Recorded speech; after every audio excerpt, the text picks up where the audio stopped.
Hello, everybody. Welcome back to Football United TV. We are joined here by two special guests, Arsenal fans, ready for the Charity Shield preview with Arsenal versus Liverpool. I'm joined by none other than TJ GOONER and Dan. How are you doing?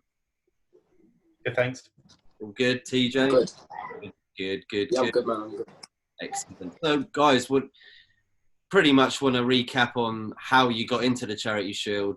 FA Cup winners this year. I mean, coronavirus sort of made it a little bit different, of course, with no crowd and that. And I don't think it takes away anything from the win and the success that Arsenal got from it. But what do you make of their FA Cup run this year?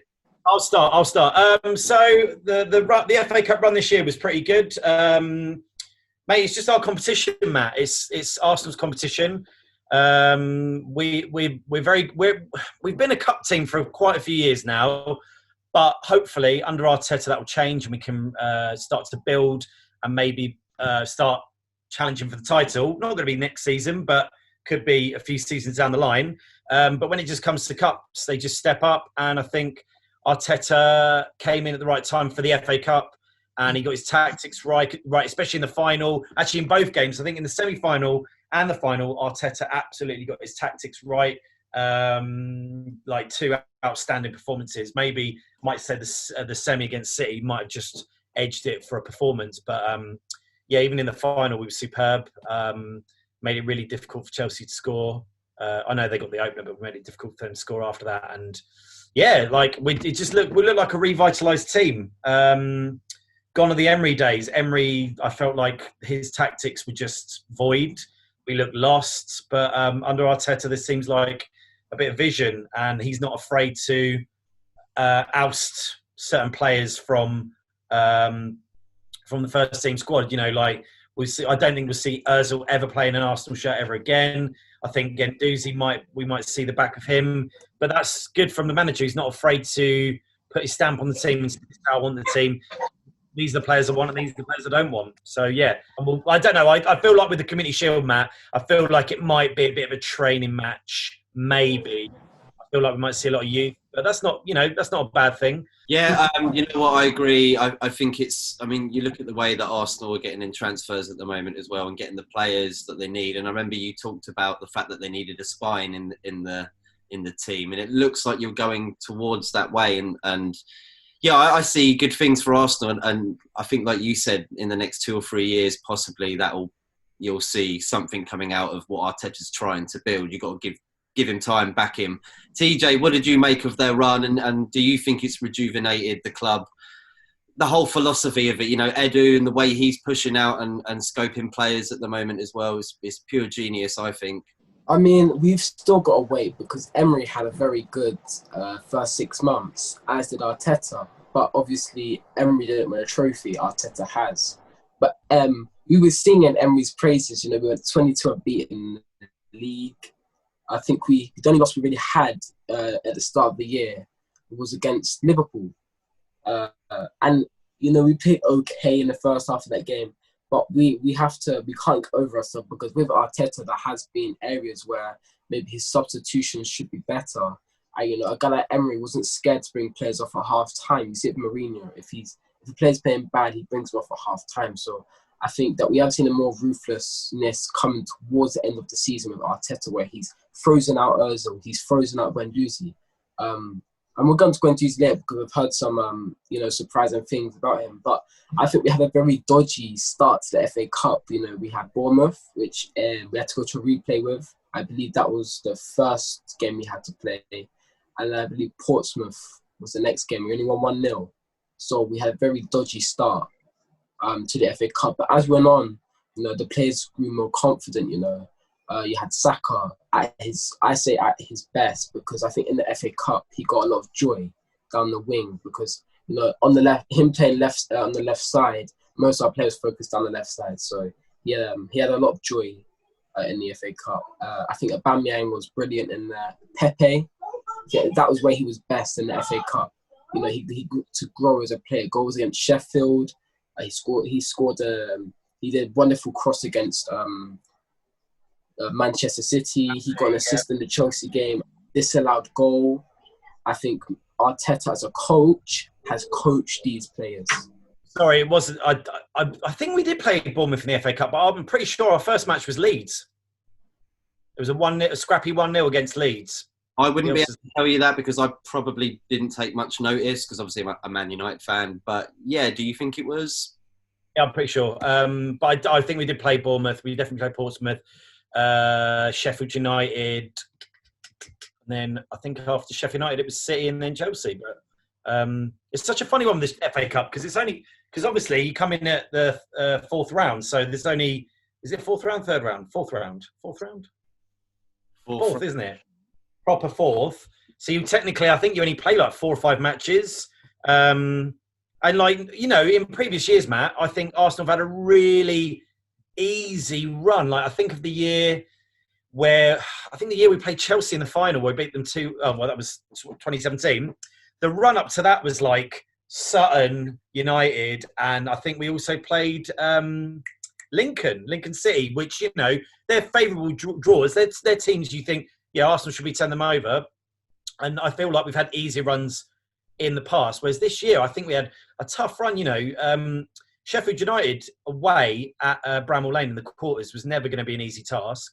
But I think it went in our favour that there weren't any fans there because I feel like some of our players played better without the fans there and the pressure of the fans. And then, you know, the City semi-final was like out of this world. Like I hadn't seen us play that well against City since the away win at the Etihad when Santi Cazorla just ran the show. I think we beat them 2-1. TJ's back. But yeah, I think TJ made some really interesting points about like, yeah, we were all singing Emery's praises after 6 months. Obviously, he didn't finish his first season with the trophy. I just felt like that second season for Emery, he didn't really kick on. I felt like the board maybe didn't back the signings he wanted. I know he was desperate when he joined the club. He really wanted a Steven Nzonzi sort of player as a defensive mid, like a nice, tall, lofty player, somebody he worked with. And they got him Torreira, which wasn't his ideal choice. But I felt like he did embrace Torreira. And Torreira in those first 6 months under Emery looked a revelation. And then he's had, you know, he's come in and out of the squad. And then he's had that injury. Whether he'll be part of Arsenal next season is still a question. I'd like to see him there, but, you know, it depends what the club sees best. And then going back to Arteta, I just feel like I'm excited to see who else he brings in. Obviously, we're going to see this the Brazilian centre-back come in. That looks like that should be going through this week.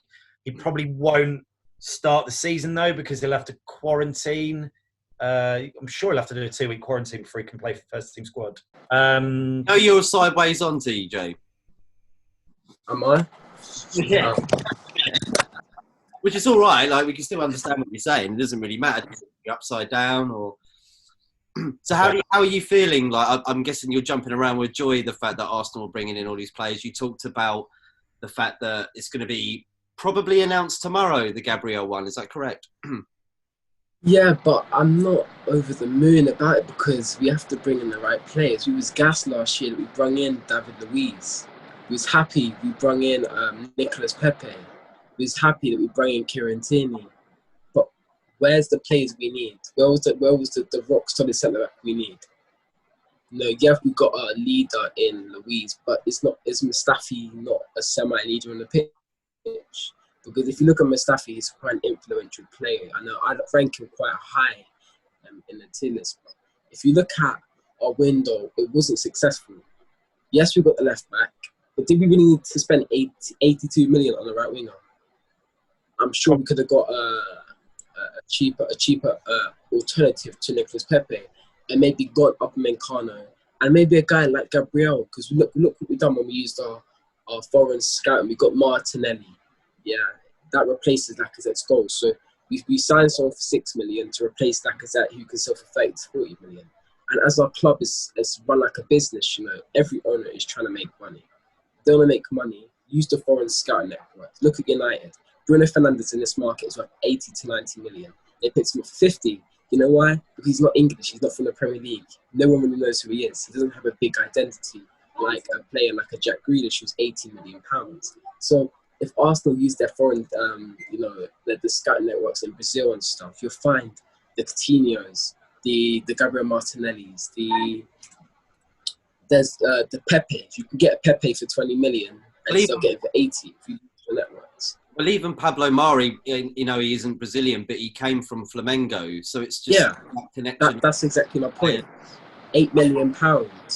You know, Cedric Suarez, he's not English. £4 million, and these players are going to play, you know, a decent amount of football. Arsenal football. Let's be real.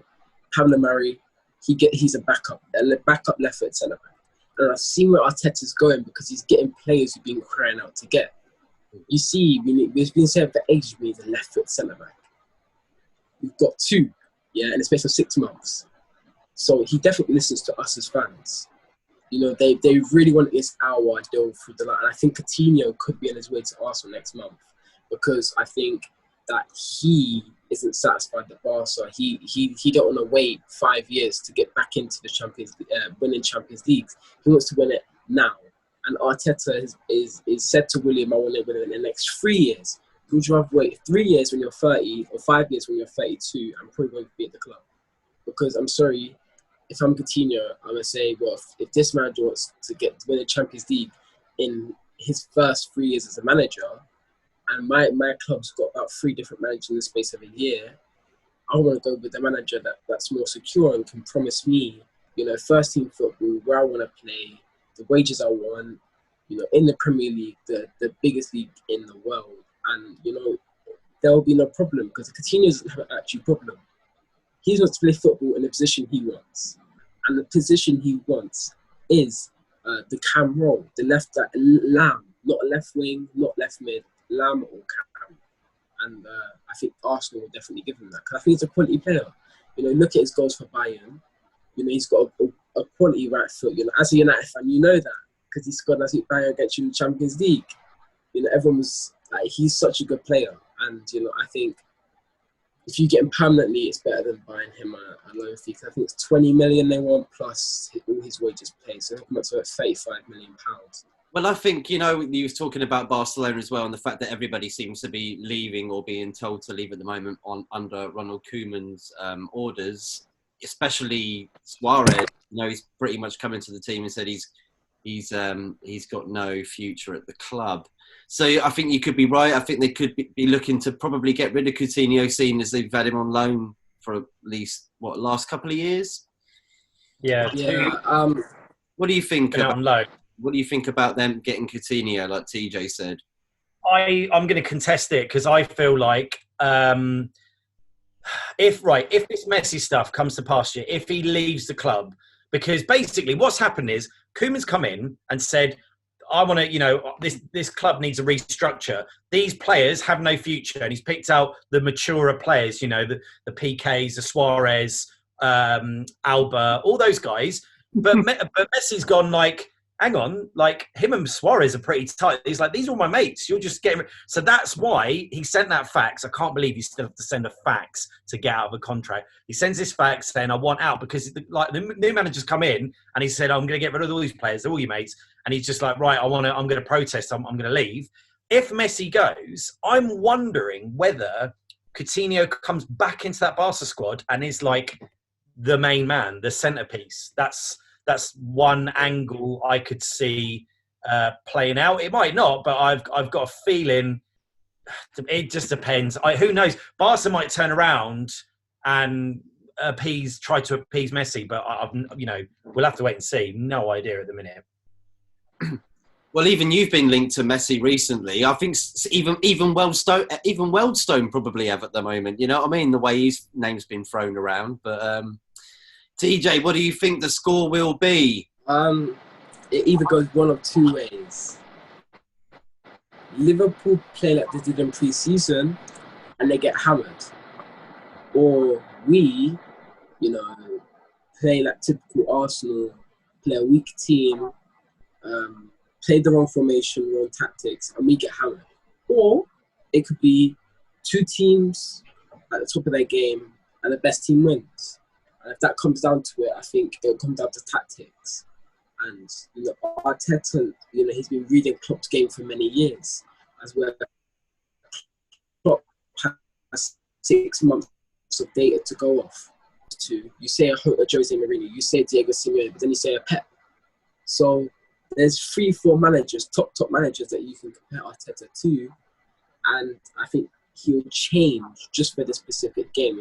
Silverware at the end of the day. If you told Klopp in your first 6 months you're going to finish 8th, but you're going to win a Charity Shield, it's okay, that's a start, because the fans will get behind you. If you win 1 FA Cup, 1 Charity Shield, and finish 8th, you get European football for the FA Cup, and you've got another trophy, or plate or whatever. It's still silverware, that goes into Arsenal's books. And then you've got 8th place finish, but you see a clear way of football.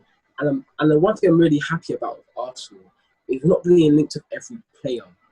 When we're being linked to players, we're putting bids in for the players. If it gets rejected, we're like, okay, we'll look over it. We'll go for a second bid. That gets rejected, we go for a third bid.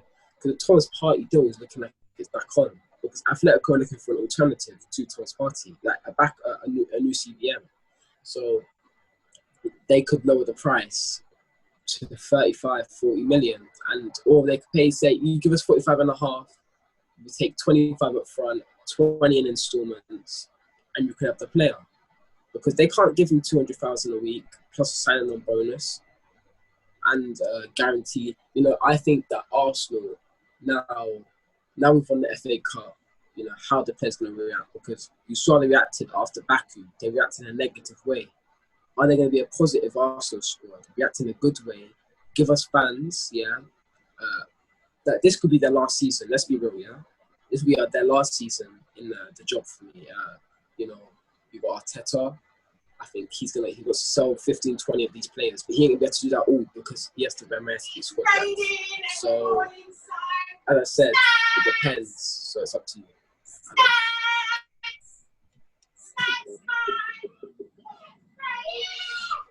Hey, okay. Brilliant. This is excellent. Sounds like back in the house. There's loads going on. We love that. That's everyone happy about the news at Arsenal. Definitely, that's what it's all about. Yeah. So, did you pretty much agree with that, Dan, or what's your input? What do you think the score will be as well, Dan? I don't know. It's such I don't know. I don't know enough on this game because we're still in pre-season. I'm surprised as well. This game is taking place 2 weeks before the kickoff of the season. Normally, the Community Shield's a week before, but hey ho, it is what it is. I don't know. I've just got this feeling that Arteta's going to field a lot of the youth, a lot of the guys that played in the pre-match warm-up game against MK Dons. Whether he'll play the likes of Aubameyang. I mean, Lacazette, we're still waiting because that's a deal that could go. We could see Lacazette going to Juventus. We don't know. I think we'll win though. I've got this weird feeling we're going to beat them. Yeah, I just feel like TJ says, it's another bit of silverware for both managers. Klopp will be looking to go, well, I won the Premier League and I won the Community Shield. Arteta's thinking the same thing. It's like my first season. I've won the FA Cup. I only had half a season. Not my team. Let's put a stamp on it and say I am. I can take this club to the next level. I could be the next Arsene Wenger, and let's go for it. So I think maybe we'll edge it. It'll be an interesting game, even if it's both. If we see a lot of youth from both teams, because we know Liverpool got a lot of exciting youth players. And Arsenal have got loads of exciting youth players that we need to cling on. Hop in there. You say Arteta, he wants to win another trophy. That will be a big boost to the board as well to say, hey, every cup final I get to, I'm not going to get beat 4-1. I'm going there. I'm doing tactical masterclass. I'm going to win. I'm going for every trophy. For me, I think Arteta's definitely going to go for Europa League this season. I think they're going to go for the Carabao Cup. I think they're going to go for the he's going to go for the Premier League title. So I don't care what anyone can laugh at me, but every game you got to take serious. Yeah, of course. I just want to say that quickly. No, I agree with you, TJ, and I hope we do contest for the Premier League title. I just look at the squads around us. City is still amazing. Liverpool they'll still be just good. And Chelsea, I think, will be up there contesting. Man United, since we beat them on the 1st of January, they are a different club, and I think they'll be contesting. And funny, on the radio today, Matt, they were saying they think to the pundits on the radio, Hawksby and Jacobs were saying basically, I think Spurs they'll be contesting for top 4. What? Based on what? They're going to sign Doherty from Wolves. They've got some Amazon series called All or Nothing, which should just be called Nothing because it's Spurs. They haven't done anything. And they're a joke club. I'm just going to put that out there. Mate, hey, we're talking about Spurs. We're talking about Arsenal. Look at Wolves. We're thinking about Wolves. Every single season, they've got better as a team. No, their team, from top to bottom, is well drilled. You know what they're doing. Yeah, Chelsea, they're going to start slow. As the season goes on, Timo Werner's going to know, okay, I have to stay on the last man. You know, he might think, oh, I'm the quickest player in the league. He ain't met no quick defenders yet. I was going to say, there's basically, Timo Werner thinks he's going to come into the Premier League and be like, I'm rapid, but there are rapid centre-backs in the Prem, you know. Van Dijk's quick. The full-backs are quick, like Wan-Bissaka's rapid. Obviously, Trent and Robertson are quick. Tierney's quick. By all accounts, Saliba's pretty pacey. So, yeah, it'll be interesting. I think it'll be an interesting season. And have you seen Brighton are going to try and introduce... they're going to have fans at the first game. They're like one of the trial grounds. It's the Amex. Yeah, so I was hearing on the radio today that Brighton Hove Albion's ground, the Amex Arena, is going to be one of the trial grounds for reintroducing fans. Obviously, it'll only be about 30% capacity, but that's a good start. I don't know how they get. Oh, apparently it's ticketless. It's all on your phone. People have to wear face coverings unless they're eating and drinking. But even as they're sitting pitch side, they have to wear face coverings. But I think that's a good thing. Yeah. So, when do you think it will happen that the Emirates will be open again for Arsenal fans to come in and everybody else? To be fair, October, November, but it'll only be at 30% capacity, I think. But yeah. Oh, Matt, this chat today hasn't been like the best about, because I'm literally like off the. I don't know anything about Arsenal at the minute because it's been like a month. I haven't been up to scratch doing my research on the Arsenal because nothing's been confirmed. Even Gabriel has not been confirmed yet. So it's all just speculation. Like Thomas Partey's all speculation. Lacazette moving on is speculation. Ainsley Maitland-Niles going to Wolves. I'd rather he didn't, but it looks like that might happen. That's all I've got for you, mate. That's all. We just talk a little bit about, because we unfortunately Football Man Sam couldn't join us today, and he couldn't give us that Liverpool feel about the game. But what do you think of Liverpool and their chances going into the game, and the fact that they haven't bought so many players? We know they're linked to Thiago from Bayern Munich, aren't they? At the moment, but it's not written in stone it's going to happen. Yeah, what do you think to their team? They can still title challenge, can't they, next year? Oh, yeah, they did, like 100%. I see what TJ was saying, that he thinks they've only got 2 or 3 more seasons, and then I see what he means, but I look at the youth system, the faith, like the fact that Klopp brought Trent Alexander-Arnold into that first team, like, is basically an unknown, and now he's like a world-class fullback. And I think they're good. I think they've got a good scouting policy. Look, they got Robertson for 8 million, like an absolute steal for a left back, and he's quality. We got the likes of Brewster, who might light up the Premier League. I think I guess if I was a Liverpool fan, I'd worry about attacking options. If Firmino gets a knock, there's not as much depth. But when you got that midfield of like Salah, Mane, Minamino, Alex Oxlade-Chamberlain, Henderson. Yeah. If they get Thiago Alcantara, like there's depth in that midfield. You don't necessarily need an out-and-out striker, and we're seeing that more and more often. That most teams just play with one up top now, and it's all about midfielders producing goals and creating assists. So, I appreciate TJ's comment. I just think if Liverpool stick with Klopp, they'll just keep rebuilding, and we'll see more and more youth brought into that team. I don't know enough about Liverpool's youth. It would have been great if Sam could have joined us today. He probably could have told us more. The only player I know off the top of my head is Brewster, but I know there's other depth in that squad. So, I think next season will be, I'm going to put it out there, I think it's a 4-horse race, Matt. I think it's Liverpool, City, Chelsea, and sadly, United. But that's the way we're going at the moment, we're not going to make top 4, I don't think. And I don't mean to sound so negative. It's just the board not backing Ole is just... You look at what Chelsea are doing. And yeah, you were saying about Man City being in top 4. You said Man City maybe to win, right? No, I just think they'll be contesting again. I don't know. I think...